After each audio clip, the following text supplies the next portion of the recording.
문재인 대통령이 러시아를 국빈 방문했습니다. 우리 대통령으로서는 최초로 러시아 하원에서 연설을 했고 세 번째 한러 정상회담도 진행됐습니다.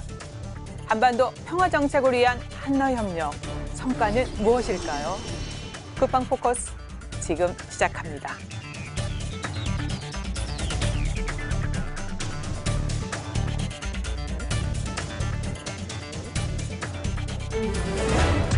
문재인 대통령이 러시아 국빈 방문을 마치고 귀국했습니다. 사상 첫 러시아 하원 연설을 통해 한러 협력의 중요성을 강조한 문재인 대통령은 푸틴 대통령과의 세 번째 정상회담을 진행했습니다. 러시아 정부와 계속해서 긴밀하게 협의하고 공조해 나갈 것입니다. Вы знаете, что Россия всегда выступала за нормализацию на Корейском полуострове. 2박 4일 러시아 방문과 한러 정상회담 성과는 무엇일까요? 시청자 여러분 안녕하십니까? 국방 포커스 윤지연입니다. 지금부터 세 번째 한러 정상회담 성과를 살펴보겠습니다. 함께 분들 소개해드리죠. 신범식 서울대학교 정치외교학부 교수 나오셨습니다. 안녕하십니까? 우평균 한국학중앙연구원 선임연구원 나오셨습니다. 안녕하십니까?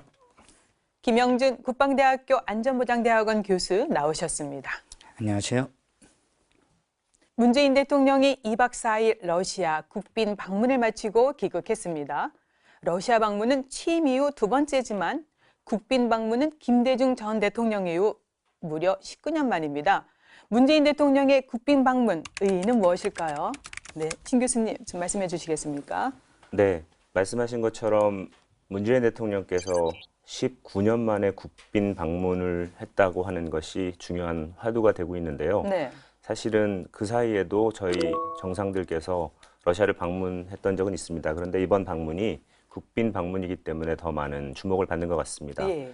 보통 국가원수의 방문은 국빈 방문 이외에도 공식 방문 그리고 또 개인적으로 다니는 방문 이외에 실무 방문 등 여러 가지 예. 격이 있습니다. 그런데 보통 가장 큰 차이는 초청자나 비용 부담 그리고 또 의전 이런 데서 차이가 나죠. 네. 국빈 방문은 가장 높은 수준의 방문으로서 초청한 국가 러시아가 대통령 방문의 비용을 다 부담하고 네. 관련되어진 모든 최고의 예우로 대우하는 이제 그런 측면에서 한국과 러시아의 관계를 다시 한번 확인하고 네. 향후 미래를 향해서 중요한 설계들을 해나갔다라는 차원에서 이번 방문에 대한 의의를 둘 수 있을 것 같습니다. 네. 오 박사님, 네. 19년 만에 국빈 방문 지금 신 교수님이 설명해 주셨습니다. 중요한 의의를 담고 있는데 거기다가 또 최초로 하원 연설을 했습니다. 두마라고 불리는데요. 뿐만 아니라 또 22일 얘는 또 한러 정상회담을 했는데 이렇게 2박 4일 좀 바쁜 일정이었지만 이번 정상회담 어떻게 평가를 해볼 수 있을까요?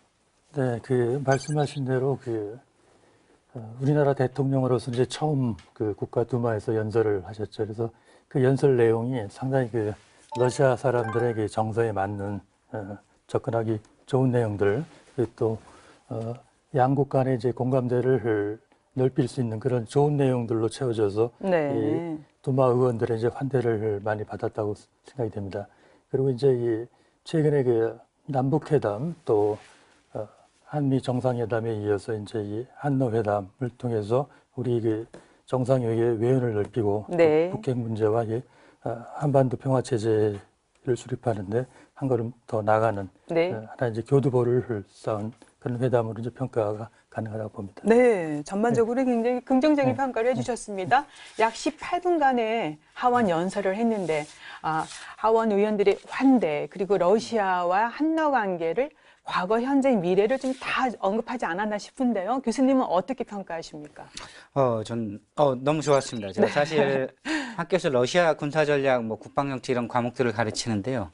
그때마다 이제 사실 한러 관계 발전이 됐으면 좋겠는데 저희의 바람과 다르게 미러 관계하고 많이 이제 연결이 되잖아요. 그래서 네. 미러 관계가 안 좋을 때는 사실 한러 관계가 발전되는 면이 제한되는 면이 분명히 있었는데 이번에 북미 정상회담이라든가 여러 가지 것들을 보면서 한러 관계가 굉장히 잘 풀리겠다. 저는 학생들하고 굉장히 많은 기대를 가졌었고요. 러시아 대사관 분들 종종 제가 회의를 해서 만나는데 네. 굉장히 공모된 분위기였습니다. 그래서 굳이 한 줄 총평을 하자면 right time, right place에서 right thing이 이루어졌다. 올바른 시간에 모든 것들이 잘 풀려나갈 수 있는 좋은 계기가 시작된 걸로 저는 기대를 하고 있습니다. 네, 판문점 선언이왜? 네. 하원 연설 관련해서 네, 예. 한 가지 말씀드릴 것은 사실은 미국 같은 경우에는 의회에서 연설을 하는 것이 굉장히 이제 예우에 예. 해당되죠. 그런데 러시아 같은 경우에는 외국 국빈들 방문 시 의회에서 연설하는 일들을 잘 안 합니다. 네. 그리고 국가 관례적으로도 없는 일인데 저희 쪽에서 강력히 요청을 한 것 같습니다. 네.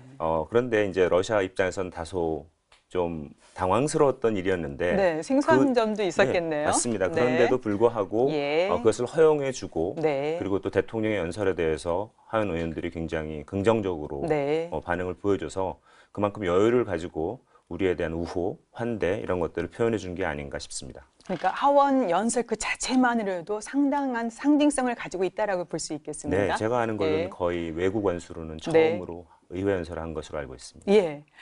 김 교수님, 이렇게 이제 러시아와 한국과의 관계가 사실은 꽤 됐지만 이번 한러 정상회담을 통해서 또 새로운 모멘텀을 만들어가고 있는 것 같습니다. 자, 그렇다면 러시아의 힘, 그럼 우리가 군사력이 먼저 떠오르는데 어떻게 또 그런 점을 생각해 볼 수 있을까요? 최근에 이제 서방 언론에서 이슈가 된 게 푸틴 대선 전이죠. 굉장히 긴 국정 연설을 하면서 미국의 MD 체제를 무력화할 수 있는 여러 가지 무기들을 소개를 했죠. 사실 뭐 그게 실제 그런 힘을 갖고 있냐 마냐에 대한 이제 논란들이 있긴 네. 했지만요. 러시아는 사실 뭐 여기 우 박사님 많은 글을 내셨지만 러시아 국방개혁 관련해서 굉장히 드라이브를 잘 걸고 있습니다. 그래서 선택과 집중이죠. 예산 크게 줄이지 않으면서 네. 사실 굉장히 많은 부분에서 전력의 현대화들을 이뤄나가고 있죠. 그래서 그런 부분에서는 극동 지역에서는 사실 핵심 이익이 걸려 있는 서방이나 중동보다는 경제적 실용적 이익에 치중한 걸로 저희들이 평가를 하고 있고요. 네. 쿠릴 열도 부분에 이제 군사기지 확충을 제외하고는 사실 동방경제 포럼에서 보여지듯이 굉장히 군사력의 투사보다는 어떤 경제적 실용적 이익을 구사한다는 측면에서 군사적인 면에서 굉장히 그런 힘들을 추구하지만 네. 굉장히 극동 지역에서는 실용적인 면들을 추구하는 걸로 저희는 파악을 하고 있습니다. 네, 푸틴 집권 이후에 가장 중요한 또 영향력을 발휘한 것이 국방개혁 분야가 아닐까 싶은데요. 더불어서요, 우리 교수님 또 국방개혁도 한번 언급해 주시고 또 러시아 하면 또 자원을 빠뜨릴 수가 없습니다. 예, 러시아의 경제적인 측면 강조해 주시겠습니까? 네, 뭐 잘 알려져 있듯이 러시아는 동쪽 끝에서 이제 서쪽 끝까지 무려 9개의 시간대를 갖고 있습니다. 그러니까 예.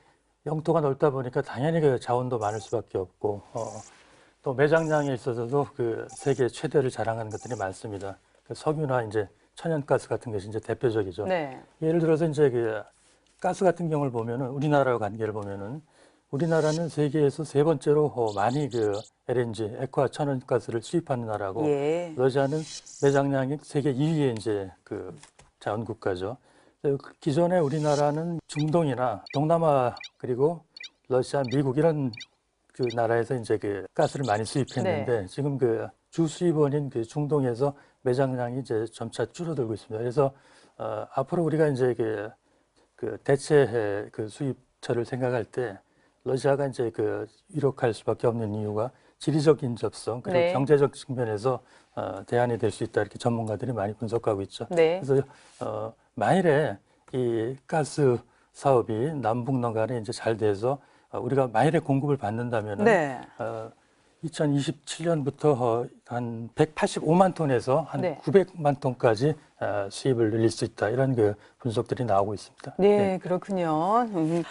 교수님 또 역사적인 측면을 한번 살펴보고 싶은데요. 네. 우리가 동북아 하면은 한미일 중로 오각관계다 이런 말을 많이 쓰는데 그러나 또 러시아가 가지고 있는 어떤 역사적인 관점 어떻게 정리를 해볼 수 있을까요? 네, 굉장히 어려운 질문입니다. 이 네. 짧은 시간에 그 러시아 역사를 다 얘기하기는 어렵고요. 우리가 보통 세계사를 이야기할 때 해양과 대륙의 경쟁 속에서 발전해온 과정이었다라고 이해를 해본다면 근현대사에서 대륙에 있어서 가장 중심적인 역할을 했던 국가는 역시 러시아가 아니었나 하는 생각을 네. 해봅니다. 그러니까 영국이 세계의 패권을 쥐고 있었던 해양 세력 위주의 세계 질서가 열렸을 때에도 여전히 대륙에서 자신의 존재를 과시하고 있었고 네. 또 미국으로 그 패권이 넘어갔을 때에도 미국이 끊임없이 경쟁했던 상대가 러시아이죠. 근데 사실은 이 러시아 입장에서는 자신이 유럽의 일부였지만 유럽으로 취급받지 못했던 네. 그런 그 인식적인 신드롬 또는 뭐 열등감 이런 것들이 있었고, 그래서 그 속에서 동양과 서양 사이에서 위치한 중간자로서 자신의 역할을 정초하기 위한 노력들을 해왔습니다. 예. 이게 사실은 아시아 지역에 오면 아시아 지역에서 굉장히 중요한 일들에 대해서도 러시아가 빠지지 않고 관여해 왔고요. 크게 한반도 역사와 관련해서도 구한말의 네. 뭐 아관파천이라든지 또 그리고 우리 분단 과정이라든지 그리고 우리 한국 전쟁 그리고 냉전 시기 이런 것들을 다 돌아보면 러시아가 한반도의 역사 그리고 아시아의 역사에서 한 번도 이해 당사자로서 자신의 위상을 포기한 적이 없었던 네. 굉장히 중요한 행위자입니다. 그런데 탈냉전 이후에 네. 러시아가 급속하게 이 아시아 지역에서 위상이 약화되었고, 그래서 최근 우리 국민들의 인식 속에는 러시아가 굉장히 그 잊혀져간 나라 중에 하나였습니다. 우리 심상지리 속에 러시아가 굉장히 급속하게 약화되었는데 네. 그럼에도 불구하고 현재 러시아는 아시아와 한반도 문제에 있어서 중요한 이해 당사자로서 자신이 할 것들을 찾아 나오면서 서서히 다가오고 있고, 그것이 아마 푸틴 대통령의 신동방 정책이라는 이름으로 우리에게 알려지고 있습니다. 네. 유럽과 아시아를 아우르는 유라시아 지역의 맹주국가 아니겠습니까? 맞습니다. 네. 그런 점에서요, 우 박사님, 냉전의 종지부를 찍었다 또는 냉전의 마지막을 장식했다. 1990년 9월 30일 한너 수교가 진행이 됐습니다. 그 당시에 사실은 사회주의 국가였던 구소련하고 우리가 수교를 맺었을 때 경이로운 일이 발생했다 이런 표현도 썼습니다. 그동안 어떤 관계가 이루어졌고요. 그 당시를 조금 더 설명해 주시겠습니까? 네. 그 한너 수교는 1990년 9월 30일 날 유엔에서 그 양국 외무장관이 이제 서명하고 관계가 이제 수립이 됐죠. 그래서 네. 당시로서는 그 동북아 지역의 냉전의 벽을 허문 아주 그 역사적인 사건이었습니다. 네. 그래서 사실 한너 수교는 우리가 알고 있는 그 중국과의 수교보다 2년 먼저 이루어졌습니다. 예. 그래서 이 한너 수교가 이루어진 배경에는 일단은 그 1985년도에 고르바초프 서기장이 등장해서 이제 페르스트로이카 정책을 실시하고 이 자본주의 국가들과 이제 관계를 넓혔던 점. 또 거기에, 당시 노태우 대통령의 국방 외교 그렇죠. 정책도 예. 같이 합류를 한 그렇죠. 거죠. 그 네. 양자가 이제 그 잘 어우러져서 또 오랜 교섭 끝에 이제 네.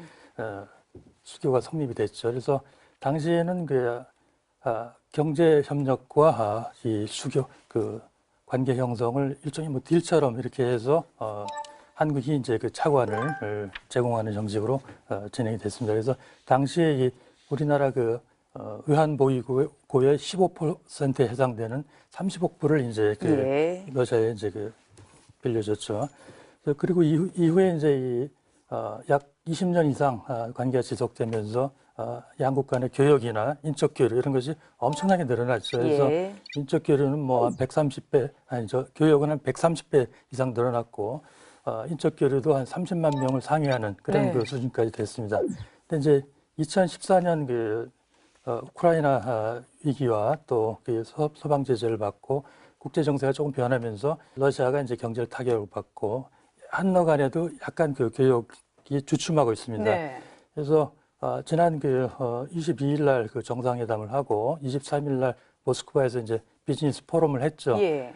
그때 이제 제기된 것이 바로 교역의 규모를 이제 2020년까지 300억 불로 늘리고 예. 그리고 그 인적 교류도 이 100만 명 이상 목표로 네. 하자 이런 그 목표가 나오게 된 것이죠. 네. 2020년 한너 수교 30주년이 되는 해 아니겠습니까? 그렇죠. 예, 2008년에 또 한국과 러시아는 전략적 협력 동반자 관계로 격상이 됐습니다. 공공 외교 측면에서도 많은 교류가 진행되고 있는데 아무래도 김 교수님, 한국하고 러시아의 관계 중에서 빠뜨릴 수 없는 부분이 군사 교류 협력이 아닐까 싶은데요. 어떻습니까?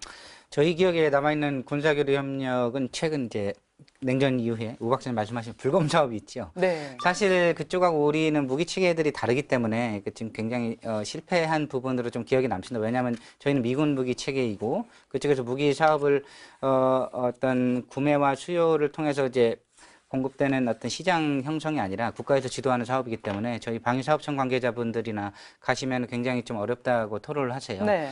그런 면은 아니지만 제가 이제 박근혜 정부 때 류재승 국방정책실장이 러시아의 국방부의 대외협력 차관이 계세요. 그분하고 이제 실무 회담을 하기로 했었을 때 네. 제가 조언했던 부분은 우리가 대규모 연합훈련 같은 거 할 수는 없지만 군 교육기관 간의 인적 교류라든가 소규모 단위 어떤 학술 세미나 네. 그런 부분도 지금 해군 같은 경우 이제 블라디보스토크를 방문하잖아요. 네. 그런 것들에 대한 친선 교류. 그리고 지금 일군 사령부 같은 경우는 극동사령부랑 지휘부가 교대로 방문을 하고 있습니다. 이런 부분들을 조금씩 늘려가지고 지금 사실 국방대 안보과정 학위과정 합동대학 과정에 러시아 장교들이 없어요. 네. 우리는 보내고 있지만 네. 총참모 대학에 그런 부분들을 조금 좀 늘릴 수 있는 절호의 기회고요. 사실 미러 관계 때문에 굉장히 예민해요. 사실은 군사 네. 협력 같은 것들은 굉장히 조심해야 되는 부분들이기 때문에 이제 그런 단위의 재난재해 훈련이라든가 이런 부분들을 좀 같이 해나가면 군사 관계를 실질적으로 좀 증진시킬 수 있는 방안이 있을 거라고 봅니다. 네, 그렇군요. 러시아의 위상과 한러 관계를 간략하게 짚어보니까 더욱 많은 부분이 기대가 되고 있는데요. 문재인 대통령의 첫 번째 러시아 국빈 방문 성과 어떤지 좀 더 살펴보고요. 연설의 의미와 주요 내용을 좀 더 살펴보겠습니다. 우 박사님 좀 짚어주시죠. 예. 연설 내용을 이제 간략하게 말씀을 드리면 처음에 푸틴 대통령이 이 신동방 정책과 우리 이제 북방 정책 간의 연계성을 이제 언급을 했습니다. 예. 그리고 이제 좀 부드럽게 이제 접근한 것이 러시아의 이제 근대 문학이 한국의 현대 문학에 이제 미친 영향, 네. 그걸 아주 긍정적으로 평가를 했죠. 그리고 이제 아까 우리가 얘기했던 한러 수교 과정을 19세기부터 이제 풀어서 예. 설명을 하고 또 미래에 이제 지향적인 대안을 또 내놨죠. 그래서 한국과 러시아의 이제 협력 확대 방안을 3가지로 제시를 했습니다. 그래서 네. 첫 번째는 미래 성장 동력을 확충을 하고, 두 번째는 극동 개발 협력, 예. 세 번째는 국민 복지 증진과 관련해서 이제 얘기를 했는데요. 이 중에서 좀 특히할 만한 것이 이제 세 번째 국민 복지 증진과 관련해서 한국의 이 최첨단 의료 장비와 기술이 네. 러시아에 들어가서 종합 병원을 세우고 러시아인들에게 이제 의술을 베풀 것이다라는 네. 그런 발표를 했죠. 그래서 이런 정리를 하고 이제 마지막으로 이제 유라시아 시대의 의미를 강조를 하고 또 러시아와 한국민의 이제 새로운 미래를 네. 이제 원대하게 제시하면서 큰 마무리를 러시아어 발주의 스파시브 대단히 감사합니다로 네. 이제 마무리를 했죠. 그래서 아까 말씀드렸듯이 첫 번째 우리나라 대통령의 연설이자 또 흔치 않은 외국 정상의 네. 연설을 통해서 러시아 국민들에게 많은 좋은 인상을 네. 남길 수 있다는 점에서 아주 긍정적인 평가를 하고 싶습니다. 네, 러시아 하원에서 외국 대통령이 연설을 하는 게 거의 드문 일이기 때문에 그 자체만이라도 러시아 국민들에게 많은 인상을 그렇죠. 주었던 것 같습니다. 그래서 교수님 지금 언급을 해주셨지만은 러시아의 신동방 정책하고 연계되어 있는 것이 지금 문재인 정부의 신북방 정책 아니겠습니까? 그 개념하고요, 핵심 내용을 좀 더 짚어주시겠습니까? 네, 아마 문재인 대통령께서 대통령에 취임하시고 나서 거의 아마 제일 처음으로 하셨던 해외 외교 행사 중에 하나였던 것으로 기억되는데요. 네. 러시아에서 그리고 러시아 극동에 있는 블라디보스톡에서 개최했던 동방 경제 포럼 이제 3회가 되었는데 당시 작년이었죠. 네.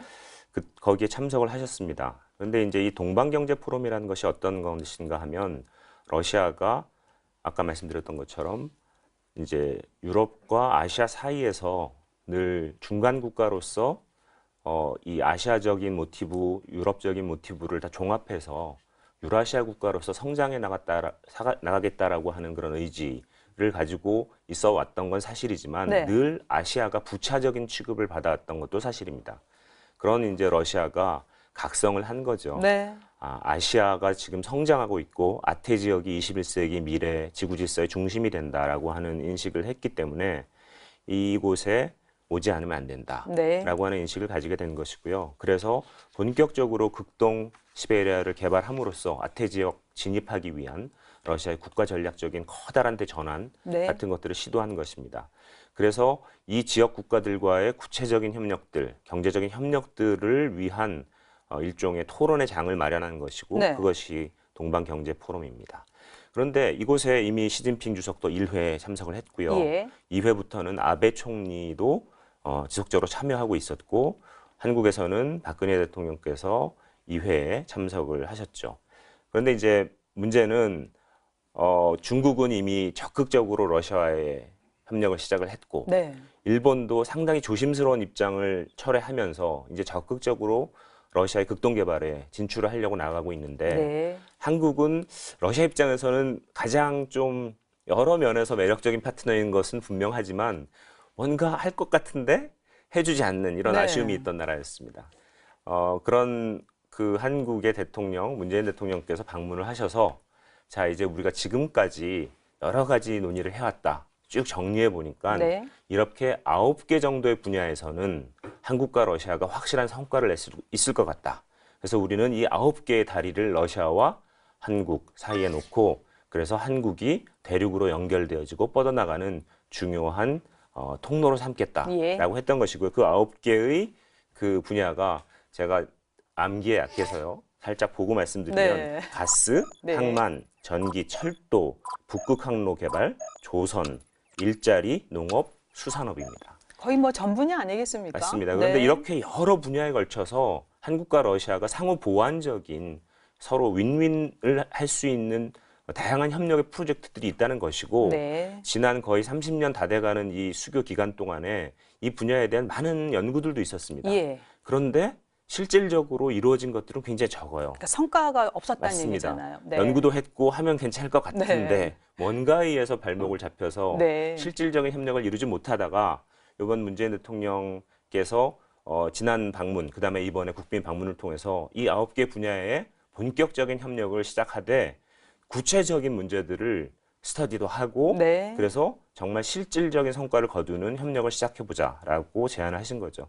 그런 의미에서 한러 관계는 아마 실질 협력 분야에 있어서 굉장히 좋은 성과들 앞으로 이루어나갈 수 있지 않을까 네. 생각을 해봅니다. 철도 연결 사업도 정말 대표적이지 않습니까? 맞습니다. 또 가스관 연결도 좀 됐으면 좋겠고요. 그렇습니다. 이번에 또 북극도 굉장히 중요한 요소로 언급이 됐습니다. 맞습니다. 자, 이제 올해 동방경제포럼에도 대통령께서 참석할 것 같은데 네. 좀 더 획기적인 관계 개선을 좀 기대해 보고요. 네. 하원 연설 이후에 그 다음 날입니다. 정상회담이 열렸는데요. 지난해 9월 문재인 대통령이 취임 이후 처음 러시아 블라디보스톡을 방문했을 당시에 정상회담 자리에 34분 지각했던 푸틴 대통령. 이번에는 50여 분 지각했습니다. 그래서 결례다, 외교 홀대다 이런 비판도 있는데요. 푸틴 대통령 어떤 인물인지 좀 더 살펴보겠습니다. 신 교수님. 이 지각 외교라는 말까지 나올 정도인데 이거 어떻게 생각해 볼 수 있을까요? 그리고 푸틴 대통령의 면면 좀 살펴주세요. 네, 사실 푸틴 대통령의 이 지각 외교는 워낙 유명한 일이어서 네, 뭐 다시 말씀 안 드려도 뭐 그 다들 잘 아실 텐데요. 2013년 한국을 방문했을 때도 정상회담을 이제 하러 가시는 도중에 사실은 지금 롯데호텔 앞에 있는 그 광장에 푸시킨 동상이 세워졌죠. 예. 그래서 이제 그 제막식을 하는 네, 대통령께서 이제 정상회담 가시는 중간에 잠깐 들리시기로 했었는데 들르셨다가 또 뭐 거기 참석한 여러 사람들과 함께 이야기하고 뭐 그렇게 하면서 결국은 거의 1시간 조금 안 되는 시간 뭐 늦으셨던 것 같아요. 네. 근데 이제 이 푸틴 대통령의 이런 종류의 그 지각에는 사실은 이런 측면이 있는 것 같습니다.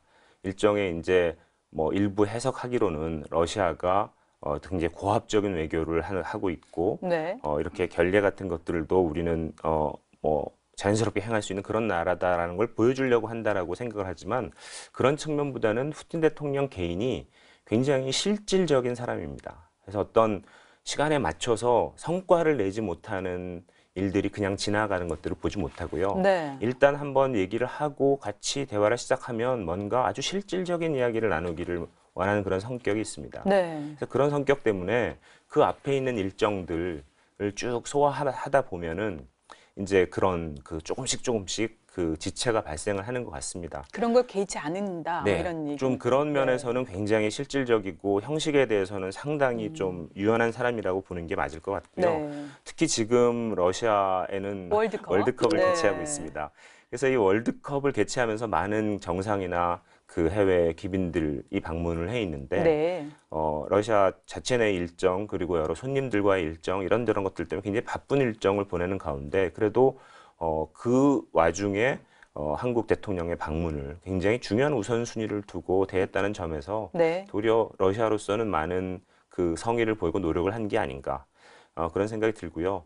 그래도 하여튼 좀 안 늦어졌으면 좋겠다 하는 개인적인 바람이 있습니다. 그 독일의 메르켈 앙겔라 그 총리와의 또 회담에서는 1시간 반 정도 이상이 늦었더라고요. 네. 어쨌든 회담은 정상회담 순조롭게 잘 진행이 됐습니다. 공동 성명을 발표했는데 어떤 내용 담겨 있는지요? 김 교수님 설명해 주시겠습니까? 주요 내용 궁금해지는데요. 굉장히 많고 구체적인 내용들이 들어있습니다. 네. 어떻게 보면 미국 정상회담 때 굉장히 짧은 컴프레hen시브한 내용이 있던 것과 달리 이는 굉장히 실무자들 간에 이미 합의가 많이 됐던 사항들이 있죠. 뭐 19건의 MOU를 비롯해서 예. 32건의 어떤 조항들이 협력 방향을 제시하고 있죠. 흥미로운 것들 이제 한번 살펴보면요. 세브란스 병원의 뭐 모스크바 건강검진센터라든가 구체적으로 분당 서울대병원의 모스크바 의료 특구 사업 같은 굉장히 구체적으로 앞으로 실천 가능한 사항들이 포함되어 있어요. 물론 신 교수님께 말씀하신 부분들 전부 다 포함이 되고 있죠. 철도라든가 가스라든가 북극 LNG 사업이라든가 기존에 우리가 늘 얘기했지만 잘 이루어지지 않았던 부분. 또 흥미로운 부분들은 이제 북극에서의 어떤 여러 가지 협력들 그리고 민간 항공기 사업 그리고 러시아의 조선소 현대화 사업에 이제 우리나라가 참여하는 부분들. 네. 제가 관심 있던 부분은 원자력 평화적 이용에 관한 겁니다. 왜냐하면 이제 북한 문제를 봤을 때 제가 이제 핵정책학회 연구이사로 많이 활동을 하다 보면 북한의 원자력을 평화적으로 어떻게 활용하는데 우리의 지혜를 얻을 수 있을까를 보면 네. 기존의 러시아 사례들이 좀 연구가 되고 있거든요. 그런 부분에 대한 실질적인 러시아와의 협력도 있지만 북한의 어떤 교훈을 얻을 수 있다는 측면에서 이거는 아마 9월 초에 이제 남북러 러시아 동방경제 포럼에서의 어떤 회담을 앞두고 미리 어떤 구체적인 사업을 뽑아낸 굉장히 실무적인 선언문들이 아닌가 저는 그렇게 봅니다. 네, 원자력의 평화적 이용 굉장히 중요한 대목이 아닐까 싶습니다. 오는 9월 동방경제 포럼에 사실은 푸틴 대통령이 김정은 국방위원장을 사실은 초청했잖아요. 참석한다면 거기서 또 한 번의 남북러의 어쩌면 처음이지 않겠습니까? 남북러 정상회담이 또 가능해질 것 같은데 이렇게 이제 우리가 한국과 러시아의 경제 협력 굉장히 강조하고 있는데 그런 것들이 한반도 안보 정세에 어떤 영향을 미칠까요, 교수님? 저희가 경제협력만을 얘기한다면 사실 한러 관계 가중치가 뭐 이렇게 크진 않을 겁니다. 근데 문재인 정부는 기존에 이제 노무현 정부 때 여러 가지 이제 실패에 대한 교훈들을 갖고 계세요. 그래서 집권할 때부터 큰 그림을 보고 북미 간의 남북 간의 관계가 회복이 될 네. 시에 이거를 서스테이너블하게 지속할 수 있는 장치, 소위 말해 이제 남북러 경제 협력을 통한 북한을 끌어들이는 것이죠. 북한을 에너지 사업이라든가 가스라든가 뭐 저희가 슈퍼그리드라고 얘기도 하는 경우도 있지만 이 북한이 여기에 편입이 돼서 어떤 도발이라든가 긴장을 네. 고정시키는 일들을 그런 가능성을 낮추는 것, 분쟁 가능성을 낮추는데 굉장히 실질적으로 견인찰카를 할 수 있다. 네. 북미 회담이라는 것은 타결이 되면 이제 약속을 지키는 과정을 지켜봐야 되는데 평화 체제를 유지하고 발전시키는 것은 남북러 협력 사업이 굉장히 중요하다고 봅니다. 이런 면에서 문재인 대통령께서는 큰 그림을 갖고 그랜드 네. 스트래티지라고 하죠. 서스테이너블하게 이런 남북 간의 평화, 동북아의 평화 체제가 유지될 수 있는 핵심 장치로 네. 남북러의 협력 사업을 굉장히 중요하게 여기시기 때문에 단순히 경제와 무역, 경제적 이익만을 보는 사업은 아니다. 이것은 동북아 안보의 평화 그리고 평화 체제를 구축하기 위한 핵심 사업이다. 그렇게 볼 수 있겠습니다. 네, 남북러 삼각 경제 협력을 강화하기 전에 우선 한국과 러시아가 먼저 좀 실질적인 협력을 하자고 요문에 두 대통령이 다짐을 한 것 같습니다. 그럼에도 불구하고요, 짚고 넘어가야 할 부분이 있습니다. 러시아의 경우에 자원을 이용해서 유럽이나 CIS 국가들 압박하는 경우도 있었습니다. 그렇다면 러시아와의 경제 협력이 나중에 우리가 러시아와의 연계된 외교적 선택을 해야 할 때도 작용하지 않을까 싶은데요. 이런 부분을 좀 더 언급해 주시겠습니까?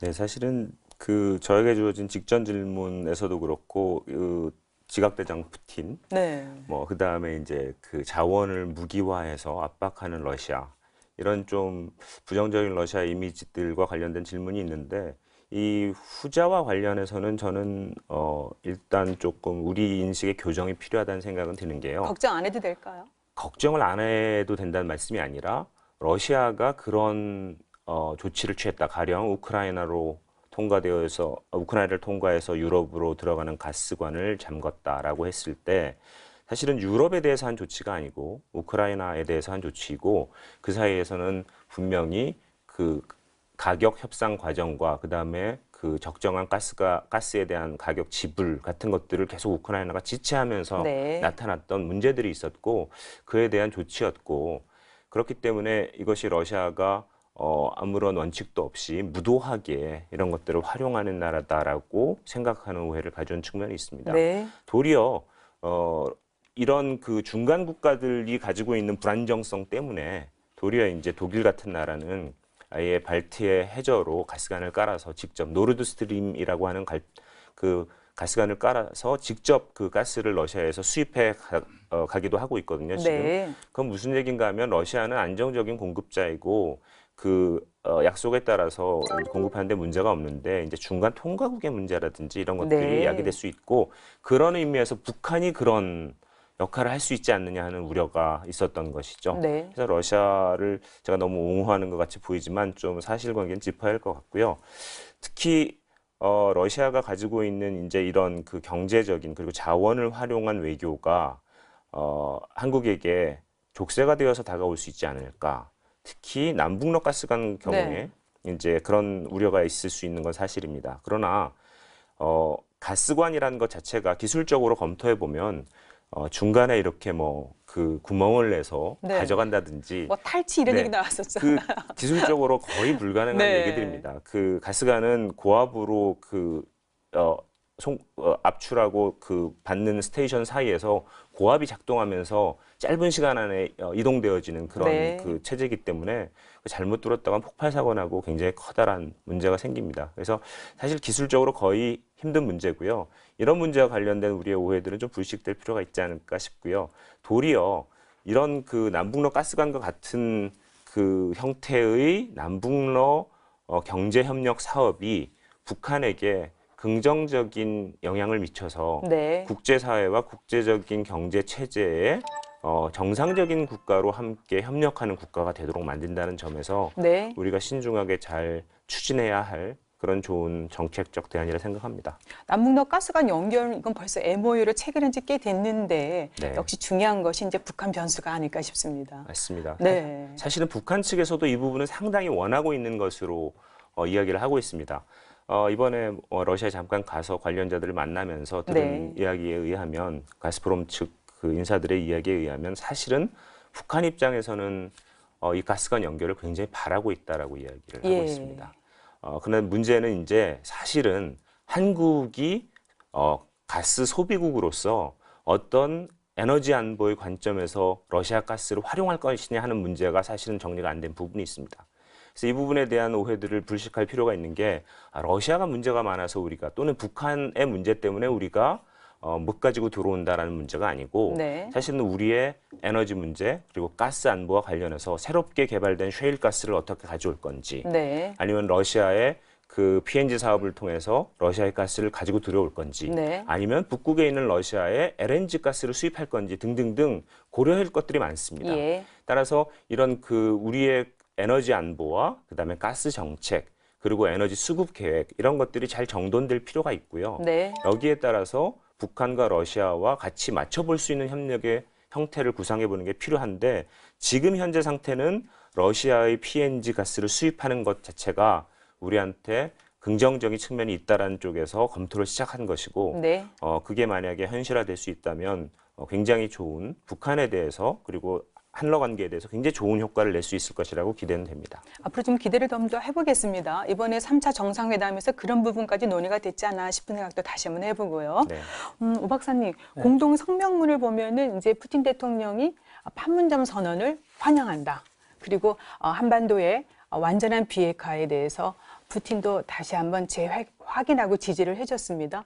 더불어요. 한반도와 동북아의 어떤 그 항구적인 평화, 안전 확보를 위해서 문재인 대통령과 공동 노력을 같이 하겠다고 했는데 여기서 중요한 것이 그렇다면 앞으로 향후 그 한반도 비핵화 프로세스에서 우리는 러시아에게 어떤 역할을 기대해 볼 수 있을까요? 네, 그 크게 저는 세 가지 정도로 볼 수 있다고 봅니다. 첫 네. 번째는 그 북한 그 비핵화 과정에서 회담의 어떤 그 중개자 역할, 회담이 실패하지 않도록 이제 적극적으로 그 중개를 유도하는 예. 그런 역할을 가능하고, 두 번째로는 그 한반도 이제 평화 체제 수립 과정에서 이 다자 안보 협력 구도를 네. 만들고 이끌어 나가는데 이제 러시아가 할 수 있는 역할이 있겠죠. 세 번째는 러시아가 이 유엔의 안보리의 이 상임 이사국으로서 네. 이 어떻게 보면 이제 세계의 그 안보 질서, 핵 질서를 리드하고 또 지켜나가는 그 네. 중요한 역할을 하고 있습니다. 그래서 그런 그 유엔 상임위 국가로서의 어떤 그 위상과 역할을 갖고 한반도 문제에 그 평화적으로 개입하는 그런 역할이 가능하다고 봅니다. 네, 우리 정부의 적극적인 역할이 또 필요하지 않을까 싶습니다. 근데요, 지난 4월 판문점 선언의 한반도 평화체제 구축과 관련해서 관련 조항에 러시아가 빠진 문제와 관련해서 이고리 모르글로프 러시아 외무차관은 러시아는 남북한 사이에 체결될 평화협정의 참여자가 되려고 노력하지 않는다라고 했습니다. 이게 어떤 의미이고요? 한반도 문제에 대한 러시아의 입장 무엇일까요? 이 부분 교수님 말씀해 주시겠습니까? 이게 좀 섭섭해서 한 얘기일까요? 어떤 의미로 우리가 받아들이면 좋을까요? 글쎄요, 워낙 러시아 사람들 속내를 알기가 네. 쉽지가 않아서 어떤 마음을 속에 가지고 있는지 가늠하기가 쉽지 않은데, 러시아가 기본적으로 한반도에 대해서 가지고 있는 생각은 이렇게 정리될 수 있습니다. 탈냉전기, 소련 붕괴 이후에 새롭게 탄생한 러시아가 새로운 세계 질서에서 결국은 남한이 주도하는 형태의 통일이 될 것이라는 판단 하에 한국과 수교하고 북한의 동구 사회주의권 붕괴에 따른 연이은 북한의 붕괴 내지는 남한에 의한 흡수 통일로 통일 국가가 건설될 가능성이 있는 것 아니냐라고 네. 하는 판단이 강했던 것 같고요. 그 결과 북한에 대해서 가지고 있었던 여러 가지 러시아가 가지고 있는 강력한 영향력의 통로들을 사실 상당 부분 포기를 했습니다. 예. 그래서 저는 이것을 러시아의 딜링크 정책이라고 얘기를 하는데요. 링크를 걷어낸 거죠. 네. 그러다 보니까 조소우호 조약이 96년인가요? 그 끝났는데 연장 협상을 안 해요. 그러니까 거의 뭐 북한 입장에서는 굉장히 그 섭섭한 정도가 아니고 굉장히 네. 중요한 안보적인 위기 상황이 됐던 거고요. 그래서 아마 이런 그 러시아의 정책이 사실은 북한의 핵 개발에 굉장히 중요한 직접적인 계기가 되지 않았나 하는 관측들도 있었습니다. 아무튼 그런 그 러시아의 정책은 사실은 한 10여 년도 채 지나지 않아서 러시아가 아시아 태평양 지역에서 가지고 있었던 가장 중요한 영향력의 통로를 놓음으로써 아시아 태평양에 대한 영향력이 급속히 위축되었고, 네. 이것은 러시아 외교가 가진 가장 최대의 실패였다. 탈냉전기 러시아 외교의 최고의 실패가 북한을 관리하지 못한 것이라고 네. 러시아가 반성을 했습니다. 따라서 푸틴 대통령이 2000년에 취임하고 나서 가장 먼저 BCIS권, 그러니까 그 구소련 이외의 국가 중에서는 가장 먼저 방문한 곳이 평양이었고, 네. 오키나와에 있었던 G8 정상회담에 참여하면서 북한이 가지고 있었던 바깥 세계와의 대화의 의지 같은 것들을 이제 그 전달을 하면서 중재 외교를 펼치기도 했죠. 이처럼 러시아가 북한과의 관계를 회복해 나가는 일들은 이제 그 이후에 2000년대 들어서 푸틴 대통령의 노력으로 이제 러시아와 북한 사이에서 우호친선 조약을 새롭게 이제 정처를 했고, 예.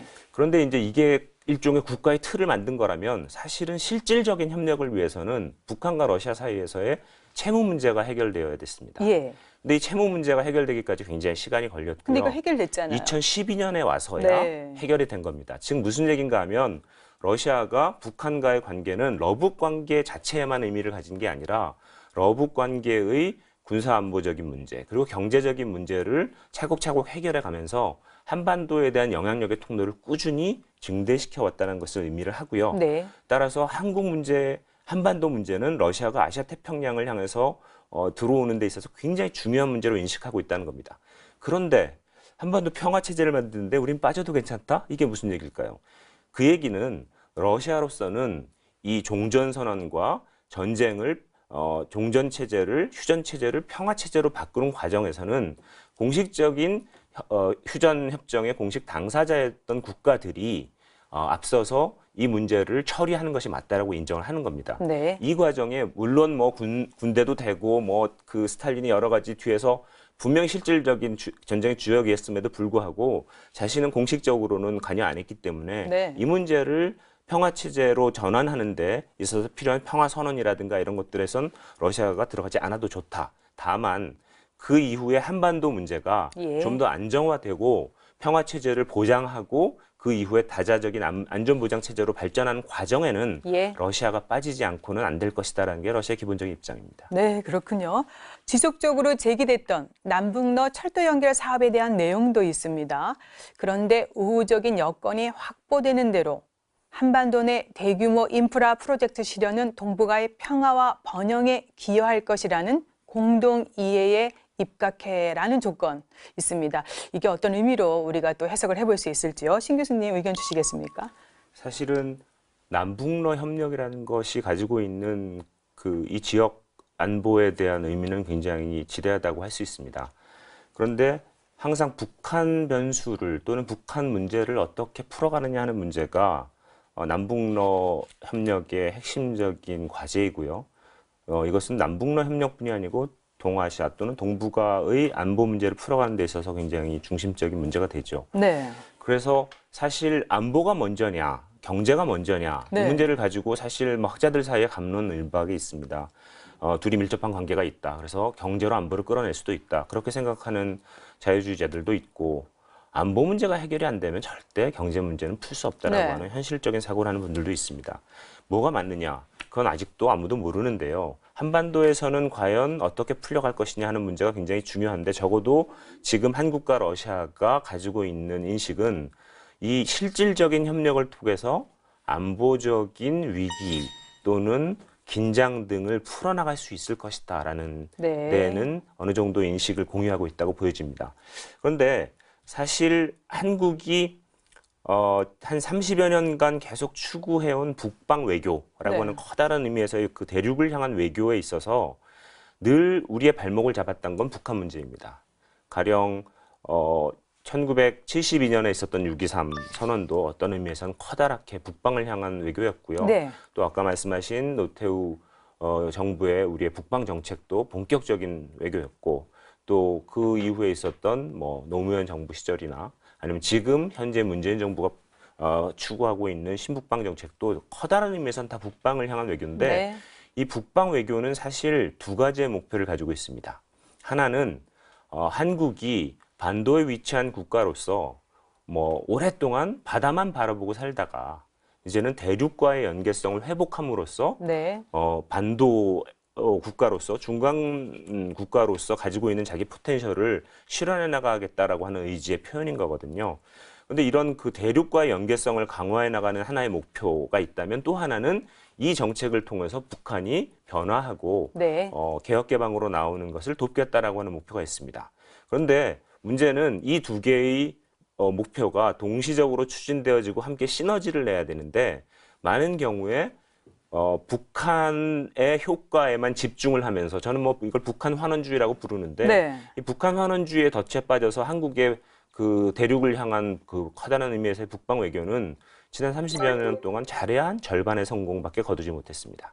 따라서 지금 우리가 그 북한의 문제에 집중을 해야 되면 될수록 네. 사실은 더 우회하는 통로로서의 대륙 외교에도 동시에 같이 힘을 실어줘야 이 두 가지가 시너지를 내면서 성과를 낼 수 있는 것이고 그런 의미에서 남북러 철도 연결도 네. 사실은 이와 같은 대륙을 향한 커다란 관계의 구축이라고 하는 틀 속에서 봐야지 이것을 북한을 어떤 식으로는 열어내고 북한을 잡아내겠다라고 하는 식으로 우리가 거기에 집중하면서 나머지 부분을 놓치게 될 경우에는 네. 또 실패할 가능성이 있습니다. 저는 이 부분은 이 정부도 굉장히 주의해야 될 부분이 아닌가 하는 생각을 해봅니다. 네.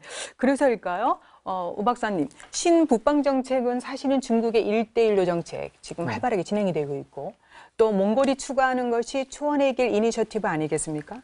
이렇게 또 주변국과의 어떤 대외 경제 협력 정책과 이 신북방 정책이 많은 부분에서 이렇게 중첩되어 있고 연계되어 있다고 볼 수 있겠는데 또 일본은 또 8개의 다리 전략이라고 해서 러시아와 특별한 관계를 또 맺고 있더라고요.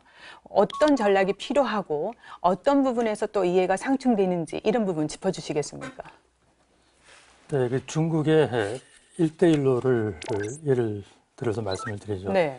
1대1로 같은 경우에는 그 관련된 그 주변 국가가 60개 국가가 넘습니다. 그래서 네. 중국이 이 많은 나라들을 견해를 갖다 이제 무시하고 일방적으로 추진하기는 어려운 사업입니다. 그래서 중국 역시 이제 공동으로 건설하고 성과를 나누겠다 이렇게 천명을 했는데 한국 같은 경우에 이제 문재인 정부 출범 이후에 이른바 뭐 한반도 신경제지도 구상을 발표하면서 중국의 1대1로와 연계를 하겠다. 네. 그리고 뭐 작년에 뭐 에이펙 회의나 또 한중 정상회의를 통해서 여러 차례 이 1대1로와의 어떤 연계성을 강조를 해왔죠. 네. 그런데 이제 중국의 이런 그 전략이 이제 그 구체화되고 있는 과정에서 한국이 어떻게 연계가 돼서 이 한중 협력을 추진해 나갈 수 있을 것인가 여기에 대해서 아주 구체적인 전략이나 로드맵 같은 것은 아직 그 사실상 구체화되어 있지 않습니다. 네. 이거를 이제 도출하기 위해서는 한국과 중국의 공동이익이 무엇이냐를 먼저 선별하는 작업이 필요하겠죠. 네. 그리고 또 1대1로의 그 실행 계획 중에서 이를테면 몽고와 이제 중국 그리고 동북 삼성을 포함하는 회랑이 있습니다. 네. 이쪽 지역이 이제 한반도 또 우리가 같이 연계하기 좋은 그런 그 여건들을 갖고 있기 때문에 한국이 또 러시아 극동까지 포함해서 협력할 수 있는 어떤 적극적인 그런 역할 네. 또 방안 이런 것들을 좀 초점을 맞춰서 구체화하는 것이 좋지 않을까 이런 생각을 해봅니다. 네. 또 송영길 북방경제위원회 위원장은 얼마 전에 그동안 지나치게 북한과 연계해 한러가 발목을 잡혔다면서 먼저 북한 참여 없이 한러 중앙아시아 국가들과 협력하겠다고 했습니다. 북한이 동의 없이 송유관 문제나 철도 연결 문제 해결이 어려울 것 같은데 이런 점 우리가 어떻게 또 고려를 해볼 수 있을까요? 네, 당연히 북한의 이제 동의가 없이 뭐 송유관이나 철도를 부설하는 거는 성립이 안 되겠죠. 네. 철도 같은 경우에 뭐 최근에 태영호 공사 책에 나와 있듯이 북한이 결정적으로 이제 승낙을 못했던 것이 이제 동해안을 따라 배치되어 있는 군부대의 어떤 이전 문제 이런 것들이 네. 해결이 안 되기 때문에 이제 그렇다는데 이번에 과연 북한이 어떤 식의 이제 반응을 보일지 상당히 귀추가 주목이 됩니다. 네. 송영길 위원장의 이제 발언을 이제 어떻게 볼 수 있냐면요. 이건 이제 그런 사안이 아니라 최근 이제 북방경제협력위원회가 구상하고 있는 로드맵이 있는데 네. 거기 이제 대강 밝혀진 걸 보면은 이 유라시아를 이제 몇 개의 권역으로 나눠서 권역별로 차별화된 전략을 이제 구상한다. 그 중에서 이제 뭐 동부 같은 경우에는 지금 말씀하신 나인브리지 전략과 중국이 주도하는 아시아 인프라 투자은행을 연계를 해서 중국이나 몽골, 러시아가 함께 참여하는 지역 사업을 발굴하고 네. 1대1로와 연계한다. 이것이 지금 구상 중입니다. 그래서 과거에 박근혜 정부 때 이제 유라시아 이니셔티브가 그랬듯이 북한이 개방을 하거나 지역 협력 사업을 하는 데 있어서 시간이 걸리는 네. 그런 경우에는 한반도 주변 국가들이 선제적으로 협력을 해서 공동 개발 사업을 하고 예. 나중에 이제 분위기가 무르익을 때 북한이 참여하는 방식 같은 연장이라고 볼 수 있죠. 네. 그래서 앞으로 사업의 어떤 구체성 그리고 공동의 이익 목표를 도출한다면은 진척이 가능할 것이라고 이제 봅니다. 역시 관건은 북한이 이 핵을 어떻게 해결할 것이냐. 그렇죠. 북한의 네. 비핵화가 가장 중요한 변수가 또 아닐까 싶습니다. 그래서요, 교수님, 북한이 진정성 있는 동의 필요하고 또 북한에게 가해지고 있는 또 경제 제재 있지 않습니까?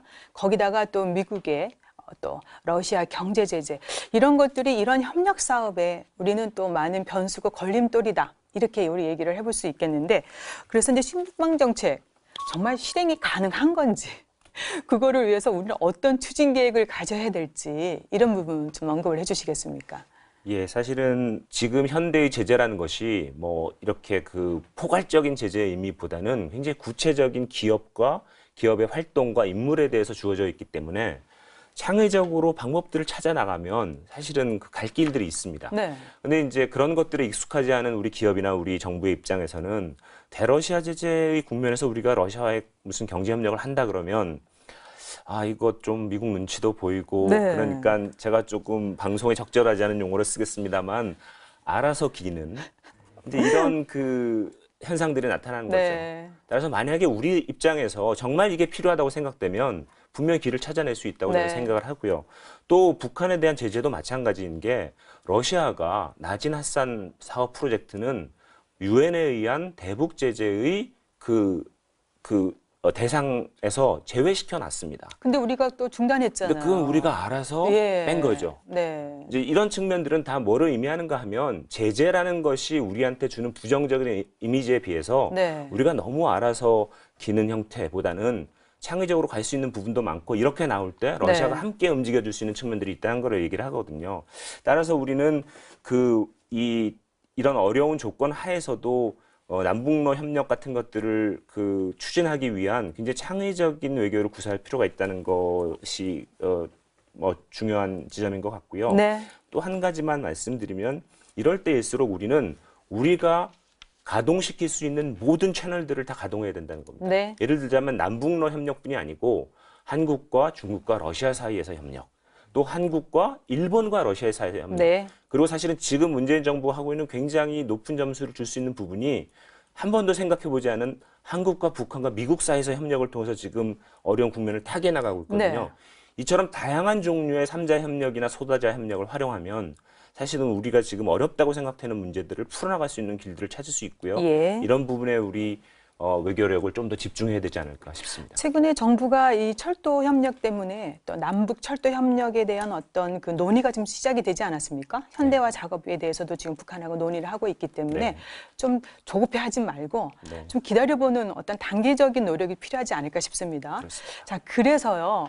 이제 북한 변수 우리 다시 한번 얘기해 볼 수 있겠습니다. 북러 관계가 좀 더 진척될 수 있도록 우리 정부 어떤 노력을 또 어떤 역할을 해주면 좋을까요? 사실 올해 김정은 신년사 이전에는 북한의 많은 러시아 군 수뇌부라든가 북한이 러시아 무관의 계급을 장군으로 격상시킨다든가 네. 중국으로부터 정치 경제로 독립하기 위한 여러 가지 액션들을 사실 취했던 거를 저희가 이제 파악을 하고 있었습니다. 그런 면에 있어서 지금 북러 관계는 사실상 북중 관계하고 다르게 다양화 측면에서 네. 북한의 어떤 외교적 다양성을 확대하는 측면에서 굉장히 중시되어 왔었는데요. 사실 지금 굉장히 좋은 판이 깔려 있죠. 저희가 뭐 4월 달에 남북 정상회담 때 감동을 한번 받았고 네. 6월 달에 북미 회담에서 여러 가지 뭐 논란들은 있지만 또 한 번의 큰 그림을 저희가 봤어요. 저는 9월에 다시 한번 이 그림이 크게 전 세계를 울릴 것이라고 봅니다. 바로 남북러 회담의 가능성이죠. 동방경제 포럼 말씀하시는 거죠? 예, 맞습니다. 네. 9월 10일인가요? 어떤 네. 그 시점에 저희가 이게 그냥 원타임 이벤트가 아니라 지속 가능한 형태로 발전을 할 수 있는 전략을 우리나 북한이나 미국의 지지 속에서 네. 가질 수 있겠구나 하는 그림을 저희가 가질 것 같아서 굉장히 영토적 야욕이 없는 정치적 어떤 야욕이 없는 러시아가 중재자로서 경제적 실익을 상호간에 극대화하는 중재자 역할을 잘 수행하리라고 봅니다. 네. 자, 이제 마지막으로요. 한반도 평화체제 구축을 위해 한러가 나아갈 방향과 필요한 것은 무엇인지 한 말씀씩 듣겠습니다. 김용진 교수님 먼저 말씀해 주시겠습니까? 저도 사실 뭐 러시아 이재목 연구하는 그 젊은 학자로서 굉장히 많은 기대에 차 있습니다. 러시아 대사관에 있는 젊은 외교관 친구들하고 얘기를 해보면 지금 굉장히 공모되어 있는 상태예요. 네. 제가 지금 여러 가지 제가 라이트 타임, 라이트 플레이스, 라이팅이라고 얘기 드렸었는데 지금 기회가 굉장히 여러 가지 측면에서 모든 나라한테 윈윈이 될 수 있는 예. 그런 상으로 발전되기를 기대하고요. 9월 동방경제 포럼 다시 한번 좋은 성과를 거둘 수 있기를 모두가 노력했으면 좋겠습니다.